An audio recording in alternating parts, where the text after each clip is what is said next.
Would commands like this that clearly exist, would they maybe explain skill-based damage and all these other things? Maybe. The enforcement level changing based on, like you said, could affect your hit reg, could affect your damage, could affect how much health you have.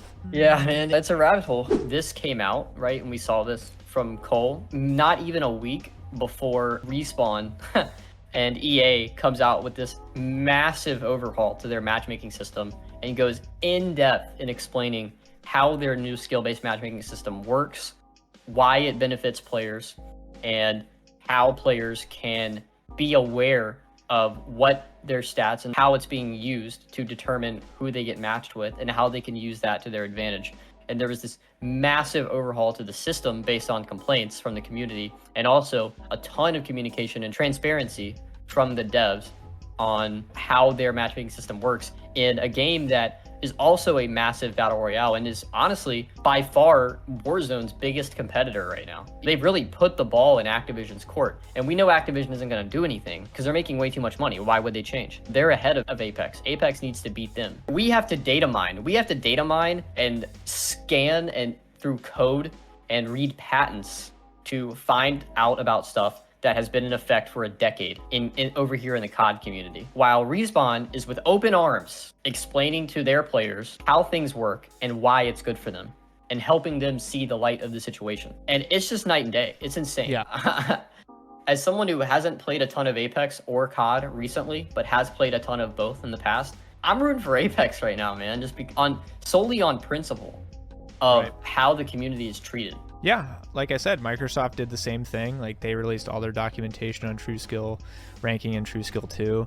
Extreme detail, even showing you the math. Like they went hard, even harder than Respawn did. Like, they show you the algorithms themselves. Because in the interest of transparency, look, once you stop obfuscating this system that is essentially just it is what is deciding what your gameplay experience is going to be completely. If you don't obfuscate that, it feels less egregious, it feels less invasive. First of all, it allows them to make more educated decisions on if they want to participate or not, because they can actually see what's going on and make that decision for themselves. But it also helps people, like, players should be allowed to figure these things out. At least here you can assume, like, they're leaving it all out on the field. There's not a lot left to the imagination, right? There's not a lot left to, there's no conspiracy going on here at all. Like, they're just putting it all out there. This is what it is. You're not being scammed. You're not being tricked or anything. It's just, this is the hard data, the hard math, and this is how we do it. And you'll be able to notice that pattern now if you pay attention, knowing this information. But the reason that Call of Duty isn't going to do that, the reason Activision-Blizzard isn't going to do that, is because there are things at play that are not consumer friendly. There are things at play that are not friendly to a good, fair, balanced gameplay experience. The way they do it is not in the interest of competitive spirit and making every game and lobby feel evenly matched and fair and everything. Like, that is not the intention. A system like this that Respawn has outlined, a system like True Skill, which Microsoft has outlined in grave detail, those are systems designed to create fair and balanced gameplay ecosystems. And albeit there are caveats to that and exceptions, we've seen them. You've played Apex Ranked. I know you know what I'm talking about. Anyone who has, there are those outliers. You still have problems with that system. Not any system is perfect. It's almost impossible. And Microsoft even outlines why that is, just mathematically and everything like that. Call of Duty will never do this, because what they are doing is not to be fair and balanced and competitive. They're doing it to trick people, to increase engagement, not to increase fairness, not to increase fun, not to increase enjoyment. They're doing it to increase engagement. Make sure people do not get off the game. Make sure people stay mad if that's what they respond best to. Make sure people feel good about themselves if that's what they respond best to.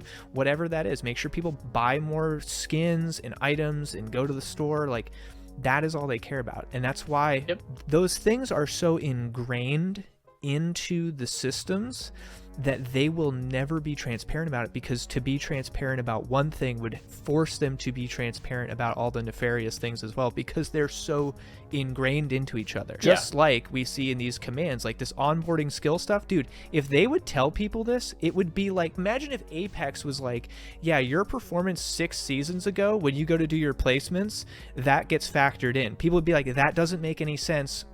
Why would I play ranked? You get on Battlefield 2042 and EA is, you were really good at Star Wars Battlefront 2015. Obviously, Activision's matchmaking system is so consumer friendly and in the interest of the player that it isn't acknowledged and talked about, and there's no transparency, and it's swept under the rug because it's so good for us. The only people who talk about it are people who don't work there anymore, because they're the only ones who won't be under NDA strictly to never speak about it. Yeah.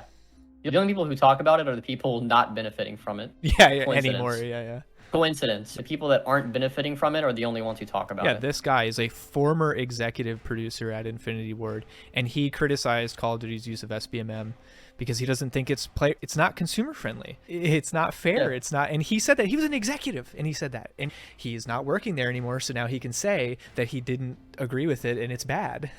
But those are the only people you'll see say. You're not going to see David Vonderhaar get on Twitter and say, "Oh, this is how." It's not going to happen, because he's still, he wants a job, and they'll fire him for that. You just see like enabling matchmaking at click of a button, onboarding skills based on games that have come out years ago that are not similar at all to this game.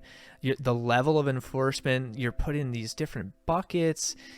There's a command specifically for strict enforcement. We've talked about how it feels like Call of Duty matchmaking the SBMM has gotten progressively more strict over time. That isn't just anecdotal. There's literally a system that is making it more strict over time. There are commands dedicated to that. There's functionality built in to make it more or less strict. Adhere to the parameters or don't as much. That exists. And one thing I think that's interesting when you look at it is skill-based matchmaking enabled and skill enforcement are separate. So what is skill enforcement? Is that you're on a 10 kill streak, aim assist reduced. Is that you're the highest KD player in the lobby, bullet damage reduced by 25%. What does that mean? What is skill enforcement, and why is it different than skill-based matchmaking? And why is there a command for strict enforcement? And why? And what's the difference? And what's the difference? What skill type? What type of skill? Score per minute, accuracy, KD, average or highest kill streak. Who knows? Would commands like this that clearly exist, would they maybe explain skill-based damage and all these other things?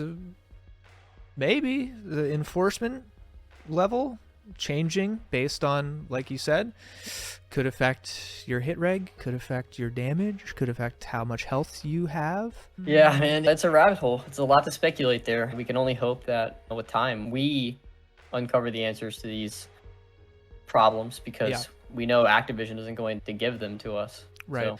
And we're going to keep digging, and I'm sure that we're going to start to look at more modern Call of Duties, and we're going to use the third-party softwares and stuff. We're going to work closely with our boy Cole, and we're going to try to find more stuff like this in Call of Duty and try to connect the dots, and we'll notice patterns and the trends, where things are going, and hopefully putting this out there. I also hope that other people take a look, and maybe they'll find, look, these commands exist, right? So if the commands exist, could they be exploited currently? That's something to think about. Could someone, if you dig deep enough, could you figure out how to literally disable or enable skill-based matchmaking remotely in present day Call of Duty? I don't know, but it's interesting to think about, and we're going to take it as far as we can. I think this is the tip of the iceberg, and it's exciting, but also, look, as we've outlined many times, like, we don't just say things. Like, I know that because we've said things so early, like way early, we've been talking about this stuff for years now, and all the way back then, that stuff seemed outrageous and crazy then. Now it's common knowledge and accept it. Like, just try to go forward with the idea that like just because it seems far-fetched right now does not mean that it's impossible. Yeah, give us the benefit of the doubt because there's been several things that we have speculated and logically worked out and reasoned on our own that kind of seemed crazy and really far-fetched and not likely from developers involving these games like Halo and Call of Duty that a year to 2 years later are now commonly accepted, such as using skill-based matchmaking from old games, or in Halo, using your performance and skill in unranked matches to affect who you match against in ranked matches, with whitelisting streamers into easy lobbies to market the game. These are things that are becoming very commonly accepted now that a year and a half ago would have sounded absolutely crazy. So just take the evidence and the context and the reasoning that we provide and draw your own conclusion, but seriously consider what is possible, because when it comes to these companies like Activision, if it would benefit them, it's probably happening, right? Like it's probably happening. If it's doable and it would make them money, it is or will happen. Yeah. That's really the bottom line. Yeah. Absolutely. I try to have an open mind. Yeah. And I love talking about this stuff, man. And I'm happy because I think that we really lead from the front for this perspective in the community for COD. And I think we're going to, as time progresses, we're going to find out and share a lot more. Yeah, absolutely. We're gonna, like I said, we're gonna take it as far as we can take it, and we're gonna dig and see what we can uncover. And it definitely is a rabbit hole, but it's something that I do think is important, because I do think that the consumer should know what's going on, and not every consumer should have to do all this legwork just to figure it out. Like, it should be common knowledge, it should be transparent. People should be allowed to know these things to make educated decisions on if they're gonna play a game, buy a skin, whatever it is. Yeah, absolutely. I think it's important, and we're gonna keep it on. I appreciate Cole for finding this. Once again, go follow Cole on Twitter. He is the GOAT, Box of Mysteries, and he is constantly posting either funny stuff, or also, like I said, he posts a lot of, he's always breaking Call of Duty. He's always like sitting there and messing with the code and messing with the game and like doing wild stuff and seeing what happens, and he's making tweets about that. So keep it locked to him, because he's doing some cool stuff as well. Big shout out to him. And thank you, Hunter, for joining us again and talking. Thanks so much for watching. If you enjoyed this video, be sure to leave a like, subscribe to the channel, and let us know your thoughts in the comment section. Check out all of our socials and join the Game Gains Discord for updates, events, community nights, and to interact with us. And for the full discussion, check out the Game Gains podcast, link in the description.